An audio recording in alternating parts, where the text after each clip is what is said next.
man with a mission. What is it you think you've got? I don't think. I know. Meets his only hope for success. I'm your judge and jury. Together, they're oil and water. Talks to me like a dog. But the search for a miracle I'm not a girl. I'm your research assistant. The hell you are. makes them fighters on the same side. I thought I'd just call you Brooklyn. I'm from the Bronx. In a race against death. Well, closing your eyes won't make it disappear. Neither will talk. Sean Connery, Lorraine Bracco, Medicine Man. Next on the Movie Channel. The Movie Channel presents a conversation with Jeffrey Katzenberg, the chairman of Walt Disney Studios. I worry about everything, so there's nothing I don't worry about. So. Worrying has paid off for 42-year-old Jeffrey Katzenberg. Since he took charge of Walt Disney Studios in the fall of 1984, the company has experienced a turnaround that is unparalleled in the entertainment industry. Down and Out in Beverly Hills, Good Morning Vietnam, Pretty Woman, and Sister Act are just a few of the many box office hits Disney has enjoyed with Katzenberg at the helm. There are 3 vows every nun must accept. The vow of poverty, the vow of obedience, and the vow of chastity. I'm out of here. But the road to success has not been without its speed bumps for this native New Yorker. In January 1991, Katzenberg wrote an infamous memo in which he complained about the bulging production budgets that were becoming commonplace in Hollywood. As an example, he singled out one of his own productions, Warren Beatty's Dick Tracy. The memo was leaked to the press and printed verbatim by Variety. The only mistake of Dick Tracy is from the moment we agreed to make the movie, we said, let's try and make a blockbuster. And it is that mentality that I'm critical of. Not the film, not the success. We made a lot of money from Dick Tracy. But here's a film that went out and grossed $110 or $115 million. It's one of the 2 or 3 most successful movies of that year. Opened to 20-some-odd million dollars, the biggest opening of any movie I've ever been involved in my career. And it's perceived as, at best, a modest disappointment. And by more people than not, as a failure. That's a stupid business to be in. And I don't want to be in a business in which blockbuster is the measure of success or failure. I just said for us, it seems like a silly business to be in.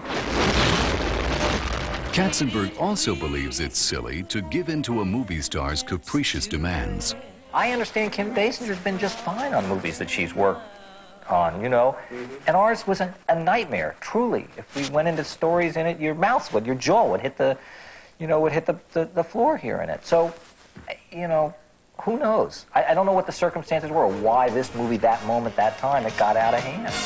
Perhaps Jeffrey Katzenberg's single greatest accomplishment is leading Disney's animation division into a remarkable renaissance. Since 1989, Disney has released 3 hugely successful animated films that would have made Walt proud. The Little Mermaid, Beauty and the Beast, and Aladdin, which recently became the highest-grossing animated film of all time. We wanted to go someplace we hadn't been before.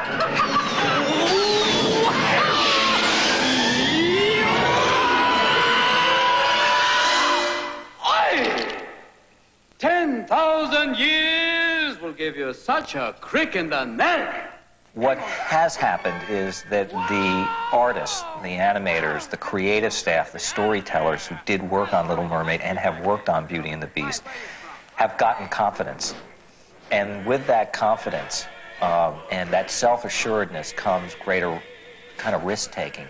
And what you're seeing now are guys who are, they're free. They've let go now. God knows what'll happen on the next movie. Don't they look lovely, June? Fabulous, Harry. I love the feathers. Our next movie is The Lion King. And for the animators, we brought a lion into the studio to see. The lion weighed 450 pounds. When he stood up on his legs, up against it, he's 11 feet tall. It's singularly the most noble thing I have been in the presence of in so long, I cannot tell you. I can't tell you how it affected me. I don't, you know, I've been around them, I've seen them in zoos like everybody else, but I actually walked up and I touched the mane of this thing and I felt the heartbeat of this animal, and it has stayed, it's haunted me now. Although best known for his bottom-line business philosophy, this chairman of the board is first and foremost a visionary in the great Disney tradition.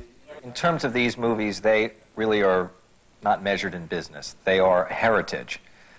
They are about continuing the tradition, the values, the things that make Disney unique. And frankly, as hard as that is to believe in a day and age in which the business of the business seems to consume everything, in this, business takes a back seat. These movies must be great, and they must honor their heritage first and foremost.